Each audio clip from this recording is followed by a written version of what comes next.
चलो मेरे साथ, चलो। नहीं पिताजी।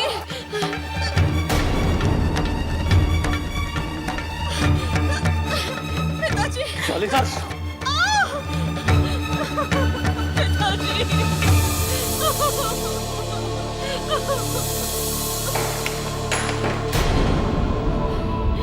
पिताजी, द्वार खोलिए पिताजी, मुझे यहाँ से बाहर निकालिए। पिताजी, द्वार खोलिए ना पिताजी। पिताजी।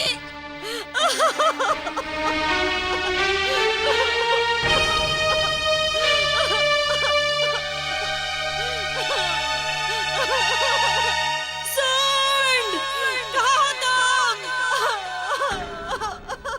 सेनापति, हर पल सचेत रहना है तुम्हें, चाहे कुछ भी हो जाए।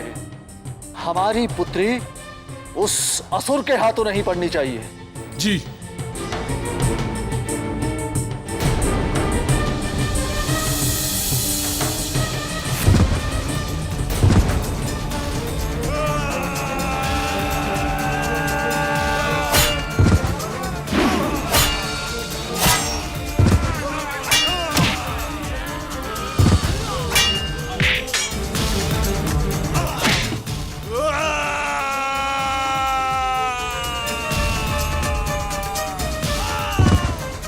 बोल, ताड़का कहाँ है? मुझे नहीं पता। ताड़का!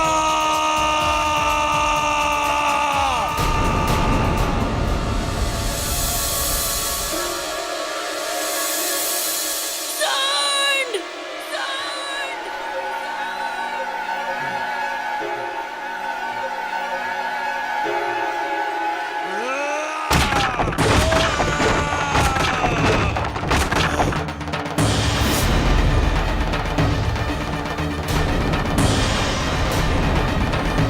सुंड!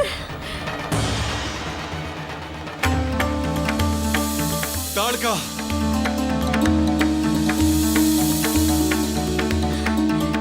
ताड़का! सुंड! ताड़का! सुंड! ओ ताड़का!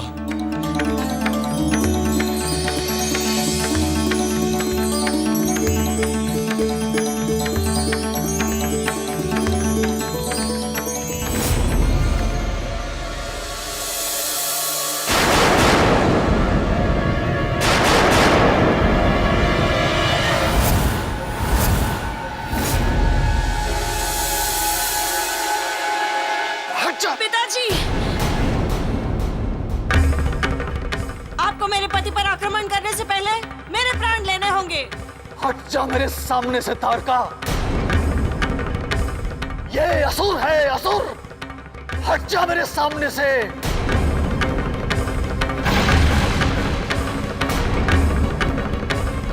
हट जा।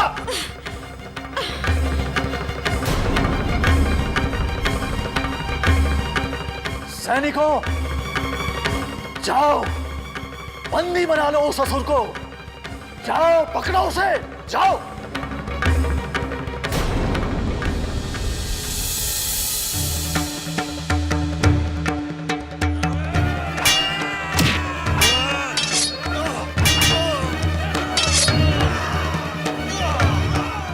ताड़का, ताड़का मेरी बच्ची, ताड़का, ताड़का मेरी बच्ची, मेरी बात सुन। बच्चा, मैं तेरे हाथ जोड़ता हूँ ताड़का, बच्चा ताड़का।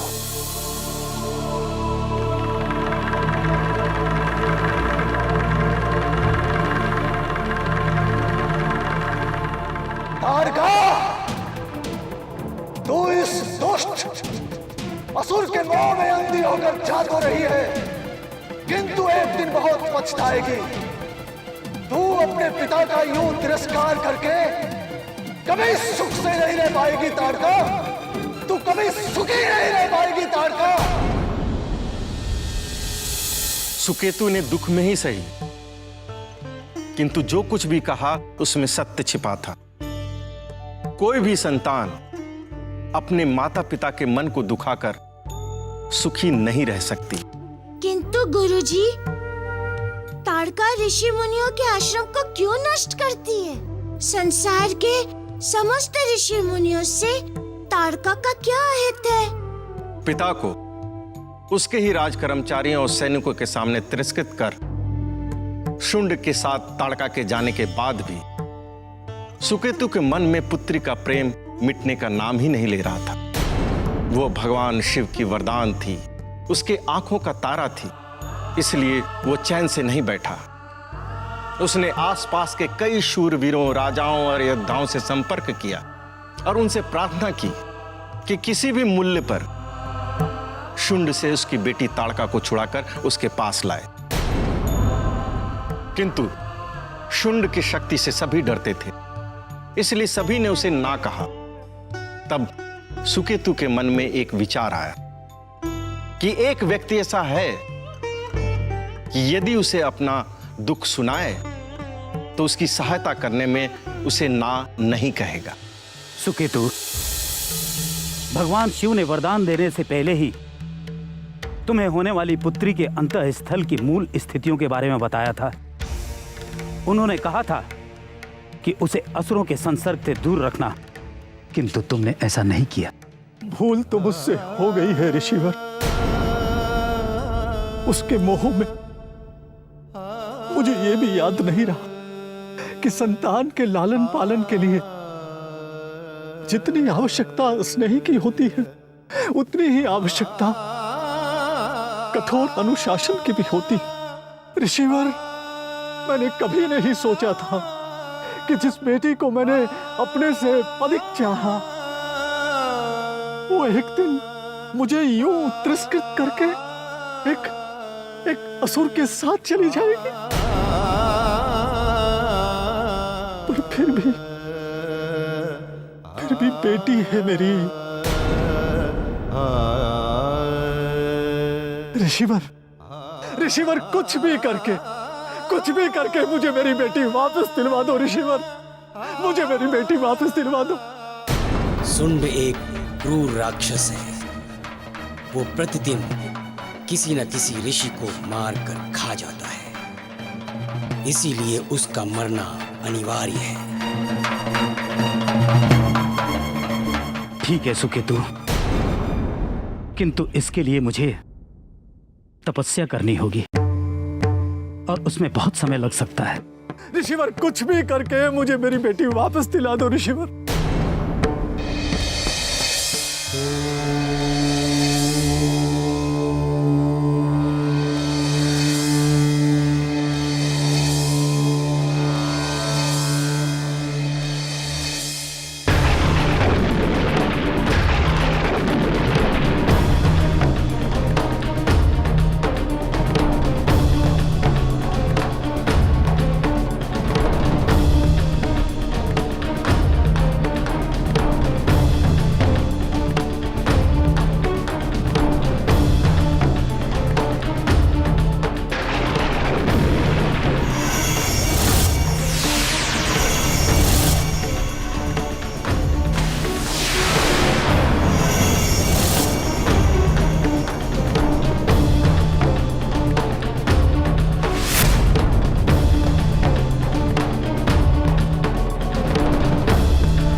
ये अलौकिक शक्ति पुंज ताड़का के चारों ओर अदृश्य कवच बनकर कार्य करेगा। और अब यदि शुंड ने उसके पास जाने की चेष्टा भी की तो उसके पास जाते ही उसका जीवन भस्म हो जाएगा।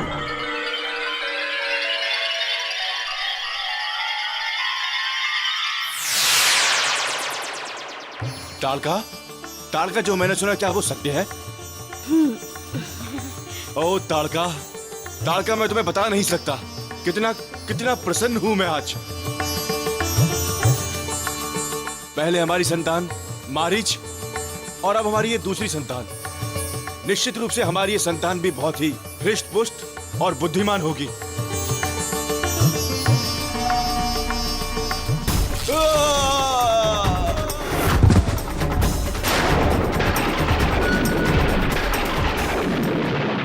सुंड, सुंड, आंखें खोलो सुंड, सुंड, सुंड, सुंड, सुंड, उठो ना, आंखें खोलो सुंड, सुंड, सुंड।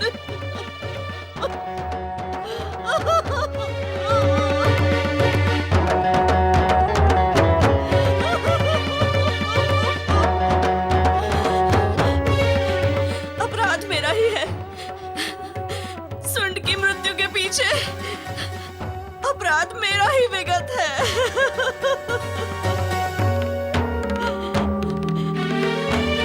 आपके पुत्र अपनी भावी संतान का समाचार सुन मेरे पास आए थे। बहुत बहुत प्रसन्न थे वे, बहुत प्रसन्नता में उन्होंने मुझे छूने का प्रयत्न किया और मानो किसी अदृश्य ऊर्जा ने उन्हें धकेला।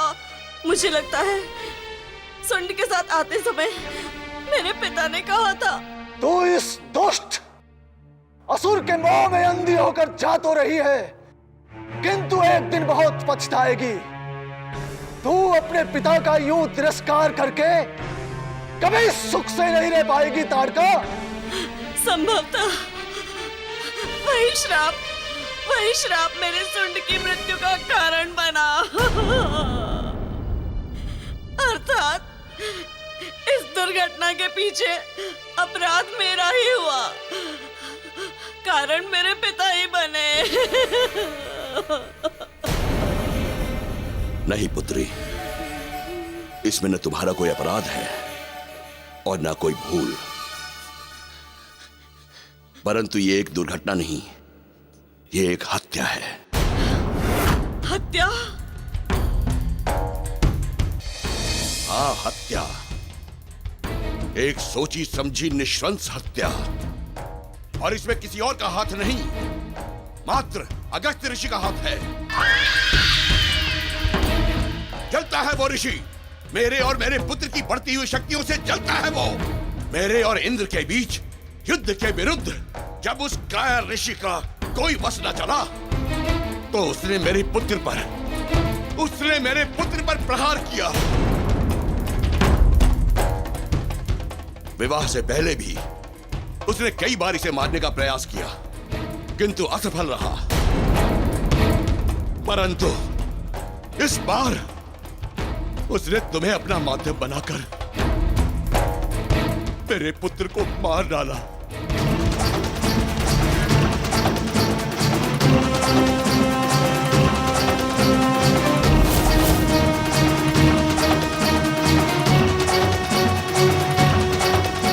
पिताश्री, मैं सुंड और मेरी संतान इस मारीच की शपथ लेकर प्रण करती हूँ कि उस अगस्त्य ऋषि को जीवित नहीं छोड़ूंगी।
ऋषि, तूने मेरा सब कुछ नष्ट कर दिया।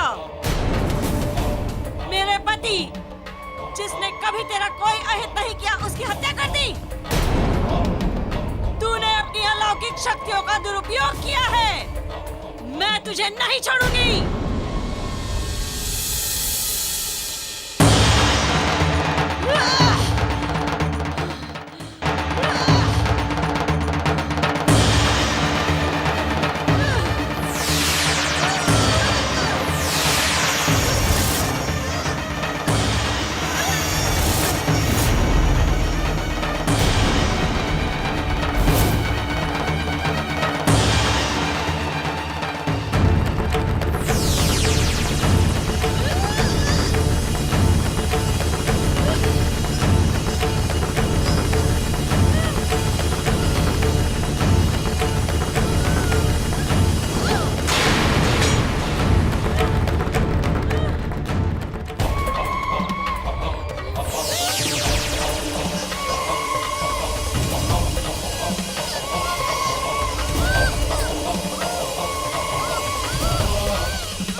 जा ताड़ुका, जा, मैंने तुझे जीवन दान दिया। और जाते जाते ये भी सुन के जा, ये जीवन दान मैं तुम्हें 2 कारणों से दे रहा हूं। पहला कारण ये है कि तू मेरे प्रिय भक्त सुकेतु की पुत्री है, और दूसरा कारण ये है कि तेरी कोख में एक शिशु पल रहा है। एक मनुष्य का जन्म से पहले ही उसका प्राण लेने जैसा पाप मैं नहीं कर सकता। जा, जा, मैं तुझे जीवन दान दे रहा हूं।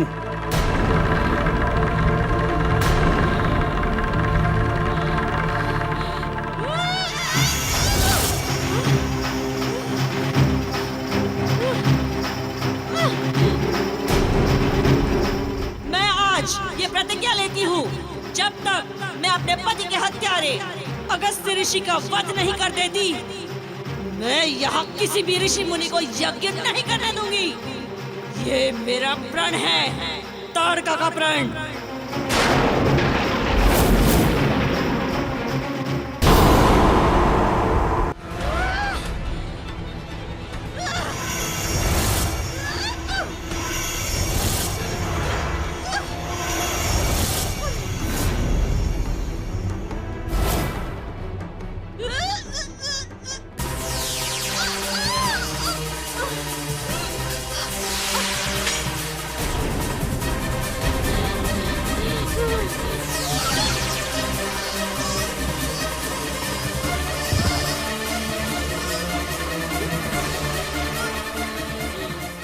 ताड़का उस समय अगस्त्य ऋषि का कुछ अहित नहीं कर पाई, क्योंकि तब उसके पास अलौकिक शक्तियां नहीं थी। किंतु उसके पास इतनी आसुरी शक्तियां तो थी ही, जिससे वो किसी भी ऋषि मुनि की तपस्या को रोक सके, यज्ञ में बाधा डाल सके। तब से जब उसे यह पता चलता था कि कोई ऋषि मुनि यज्ञ कर रहा है, वो वहां प्रकट हो जाती थी और अपनी आसुरी शक्ति से यज्ञ को नष्ट भ्रष्ट कर देती थी। और आज इस आश्रम में उसने यही किया। सब डरे हुए थे, सब चिंतित थे, केवल एक व्यक्ति को छोड़कर, वो था रावण। ताड़का मौसी, ये सत्य है कि आपने यक्षों में जन्म लिया, परंतु सत्य यह भी है कि प्राकृतिक रूप से आप हम में से एक हैं। आपके पिता ने अगस्त्य ऋषि के सहायता से, छल से, षड्यंत्र से आपके पति को सदा सदा के लिए समाप्त कर दिया। देखा जाए तो हम दोनों का एक ही शत्रु है, यह ऋषि। देवताओं के विरुद्ध जो युद्ध हमने छेड़ा है, उसमें सबसे बड़ी बाधा है ये ऋषि, जो यज्ञ द्वारा देवताओं को शक्तियां देते हैं। आपके समक्ष हमारा यही प्रस्ताव है कि यदि हम दोनों मिल जाएं, तो हम इन ऋषियों को सदा सदा के लिए समाप्त कर सकते हैं। यदि आप हमें सहयोग दें, तो बदले में हम आपको मायावी शक्तियां देंगे, जिसकी सहायता से आप अपना प्रतिशोध ले सकती हैं।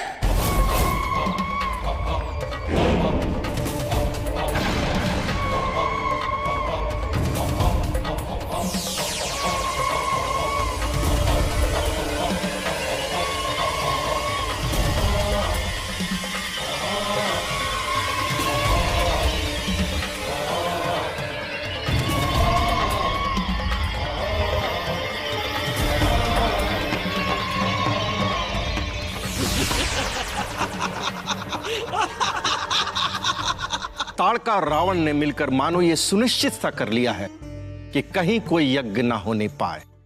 इससे न केवल ऋषि मुनि ही प्रभावित हो रहे हैं, वरन संसार में अन्वेषण के लिए ज्ञान की खोज में प्रयास करने वालों में आतंक सा छा गया। इससे समस्त ब्रह्मांड का चक्र प्रभावित हो रहा है। विकास का रथ मानो थम सा गया। इस विकास विरोध का अंत होना चाहिए, किंतु हमारी समझ में यह नहीं आता कि इसका साहस करेगा कौन।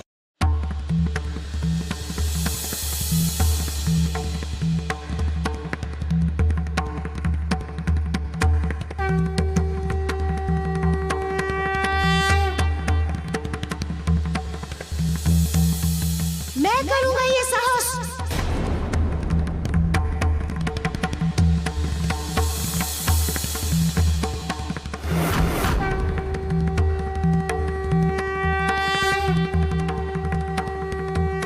मारुति, हम प्रशंसा करते हैं तुम्हारे साहस की। इसके स्थान पर कोई दूसरा बालक भी होता जो हमने कथा सुनाई है सुनकर भयभीत हो जाता, किंतु इसने साहस के साथ परिस्थितियों से लड़कर बदलने का विचार जो हमारे सामने दृढ़ता के साथ रखा है, उसे सुनकर हमें इस पे गर्व होता है। आपने जो मुझ पर विश्वास दिखाया है, उसे मैं कभी टूटने नहीं दूंगा गुरुदेव। मुझे ताड़का का वध करने के लिए जाने की आज्ञा दें गुरुदेव। मारुति, हमने तुम्हारे विचारों को सराहा है, हमने तुम्हारे साहस को सराहा है, किंतु हमने कदापि ये नहीं कहा कि ताड़का को मारने के लिए जाने की आज्ञा हम तुम्हें देंगे। तुम्हारे गुरुजी सत्य कह रहे हैं मारुति। तुम भला ताड़का का सामना कैसे कर सकते हो? पुत्र, तुम ताड़का से नहीं लड़ सकते हो। तुम उसके बल, उसकी शक्ति और मायावी क्षमताओं की कल्पना तक नहीं कर सकते हो। उसकी कथा सुनते समय उससे लड़ने की बात सोचना एक बात है, किंतु सचमुच उससे लड़ना दूसरी बात, जो ना ही संभव दिखती है और ना ही व्यवहारिक। सत्य और कल्पना में बहुत अंतर होता है पुत्र। ये सत्य है, इसीलिए बुराई का अंत सरलता से नहीं हो सकता। किंतु बुराई तो बुराई होती है, जिसे मिटाना आवश्यक होता है। हम ताड़का को नहीं मारेंगे तो ताड़का हमें मार देगी।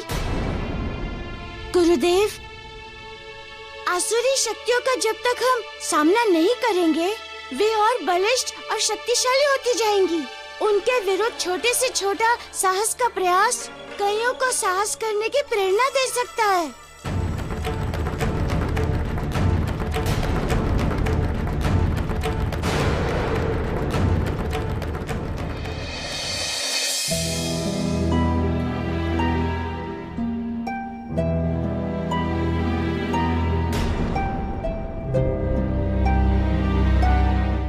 मारुति, मारुति,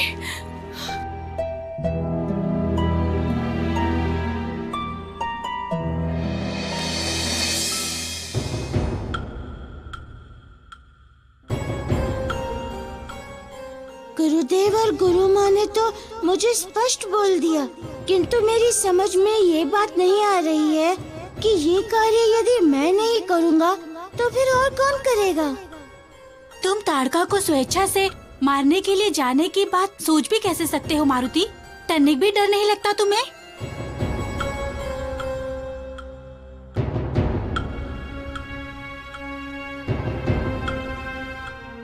मारुति,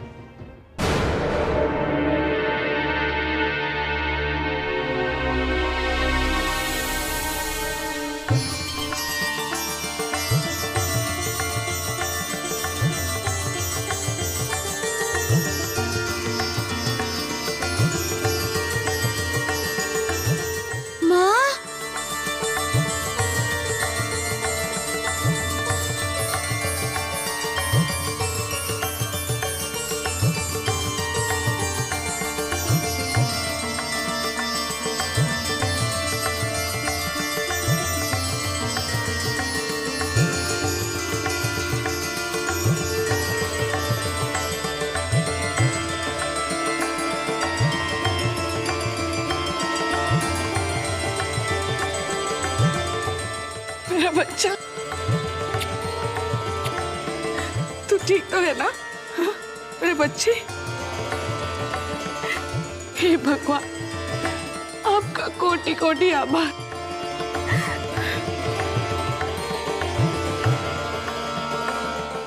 मेरा बच्चा,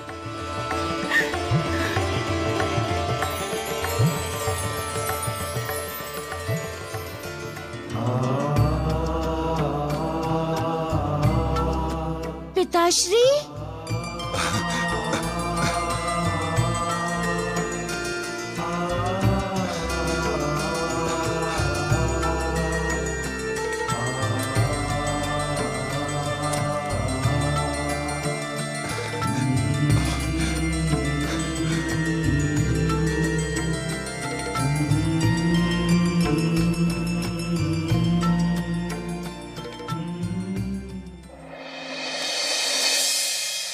कितनी कठिनाई से तिनका तिनका जोड़कर बनाया था आश्रम, उजाड़ दिया ताड़का ने इसे भी। पहले से ही आर्थिक संकटों से जूझ रहे थे, ऊपर से ये सब विनाश। अब कैसे चलेगी आश्रम की व्यवस्था? संकट में धैर्य और आशा का कभी साथ नहीं छोड़ना चाहिए वसुंधरा। मां लक्ष्मी देवी का अष्टमहालक्ष्मी यज्ञ हम तो कर ही चुके हैं। देख लेना, मां लक्ष्मी देवी किसी न किसी रूप में हमारी सहायता अवश्य करेंगी। गुरुदेव,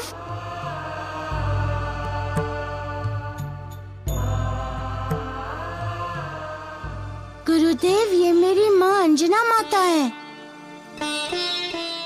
प्रणाम। और ये मेरे पिताश्री केसरी हैं। प्रणाम प्राचार्य श्री। प्रणाम।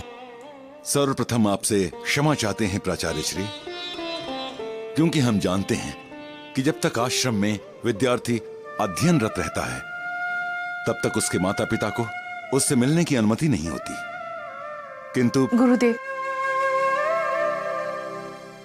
ये एक माँ का अपने संतान के प्रति प्रेम और चिंता के सामने विवश हो गए थे। गुरुदेव, मारुति पहली बार मुझसे इतना दूर हुआ था और मैं इसकी चिंता में घुलती ही जा रही थी। आठों पहर बस मारुति की ही चिंता लगी रहती थी। एक धड़का लगा रहता था, कहीं मेरे पुत्र के साथ कोई आहित ना हो जाए। बहुत समझाया मैंने, किंतु मेरा मन मान ही नहीं रहा था।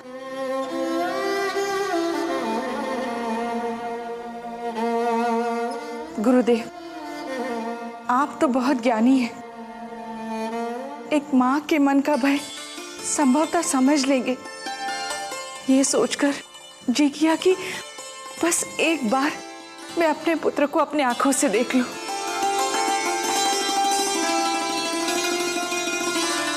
बस इसीलिए मैं इन्हें भी अपने साथ ले आई।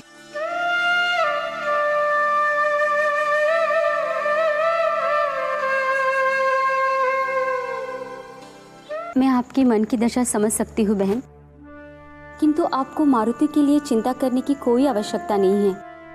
मारुति तो बड़ा ही साहसी और समझदार बच्चा है।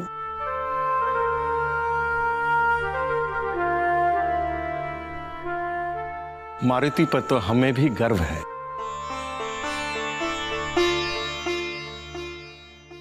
एक प्रार्थना है, चाहे तो इसे हमारा निवेदन ही समझ ले। गुरुदेव, मैंने मारुति की सुरक्षा के लिए सावन के 4 सोमवार का व्रत रखा है और इस व्रत के पूर्ति तक मुझे मारुति के साथ रहना होगा। किंतु ये व्रत आपकी आज्ञा के बिना पूरा नहीं हो सकता। यदि आप इसे अनुचित ना समझे तो।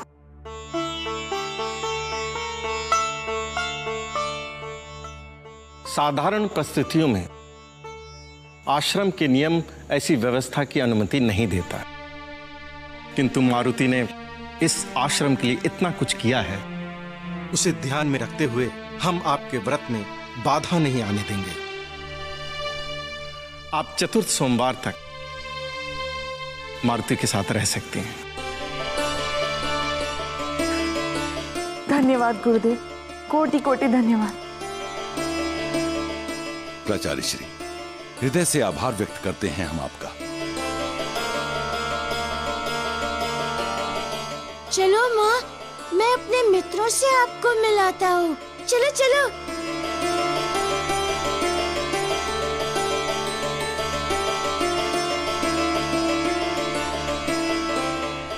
प्राचार्य श्री, एक निवेदन है आपसे। कहिए। आते समय हमने आश्रम की स्थिति देखी।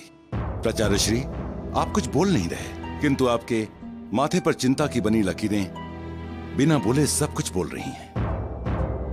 आपके आश्रम में पुनर्निर्माण के लिए सहर्ष मैं सहायता करना चाहता हूं। महाराज केसरी, आश्रम की स्थिति चाहे जो कुछ भी हो, हम किसी से भी आर्थिक सहायता नहीं लेते। मैं जानता हूं प्राचार्य श्री, आपके आश्रम के नियम बड़े कठोर हैं। आप विद्यार्थियों के माता पिता से दान या सहायता भी प्राप्त नहीं करते। मैं आपकी भावनाओं और नियमों का आदर करता हूं। आप स्वतंत्रता पूर्वक भावनाओं सहित इस आश्रम को चलाते हैं। किंतु प्राचार्य श्री, यदि हमारे बच्चे यहां होते हुए बहुमूल्य ज्ञान प्राप्त करते हैं आपसे, तो इस पावन आश्रम के प्रति हमारा कोई कर्तव्य नहीं हो सकता? हमारा यह मानना है कि आश्रम को स्वतंत्र एवं दबाव रहित होना चाहिए। इसके लिए हमें कड़े नियमों का पालन करना पड़ता है, और ये नियम सभी के लिए, ताकि निर्धन माता पिता के बालक भी धनी माता पिता के बालक से स्वयं को कम न समझें। मान लिया आपकी बात गुरुदेव, किंतु इस आपात स्थिति में आश्रम के पुनर्निर्माण में आप श्रमदान की अनुमति तो दे सकते हैं। मैं सचमुच बहुत प्रसन्न होऊंगा आप मुझे श्रमदान की अनुमति दें।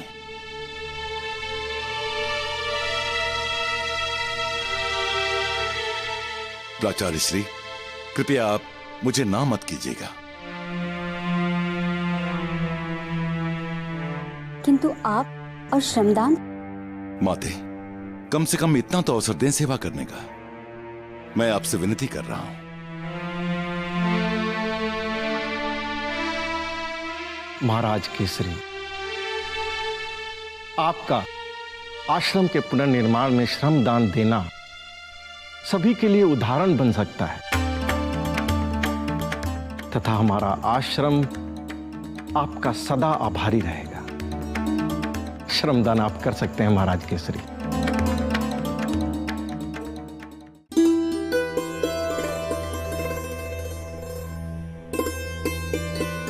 आपको देखकर ऐसा लगता है मानो मेरी माँ सामने आ गई हो। तो मैं तुम्हारी माँ ही तो हूँ। जैसे मारुति मेरा पुत्र है, वैसे तुम भी मेरे पुत्र हो।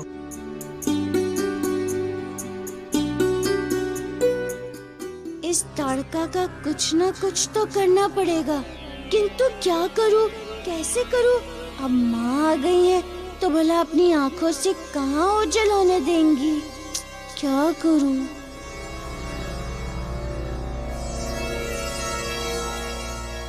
मारुति, क्या क्या सोच रहे हो? कुछ नहीं माँ। अब चलो, भोजन का समय हो गया है। आज मैं तुम दोनों को अपने हाथों से खिलाती हूँ।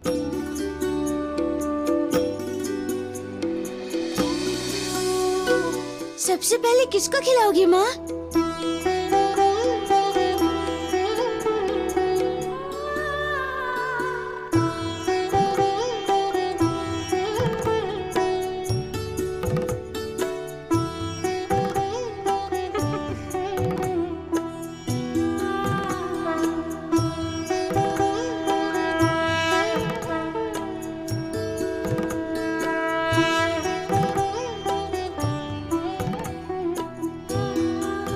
देखा पार्वती, इसीलिए मैंने पृथ्वी पर मानव रूप में जन्म लिया, क्योंकि मानव रूप में बाल्यावस्था में माँ का जो स्नेह मिलता है, वही स्नेह का आनंद भगवान विष्णु ही बारंबार उठाया करते हैं।